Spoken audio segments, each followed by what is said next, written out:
Hello guys, welcome to my channel. Thank you for staying tuned. If you're new to my channel, you're most welcomed. And today we're going to make a quenelle.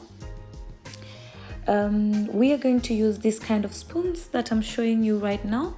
Normally we use a sharp kind of spoon, which is easy to help with the scoop, but today I'm going to use the ones that I showed you.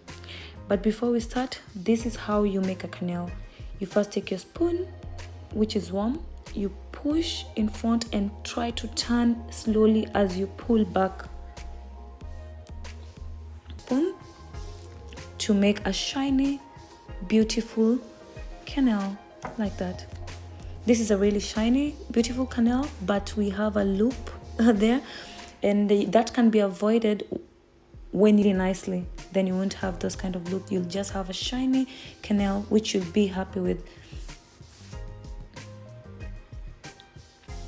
I did this like several times just to have a perfect quenelle to serve for dessert. And amazing.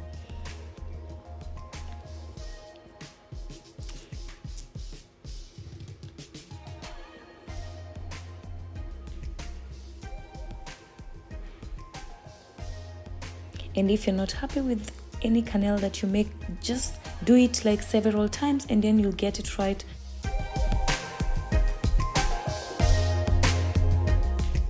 Thank you guys for watching, and don't forget to subscribe, share, like, and stay tuned for the next video.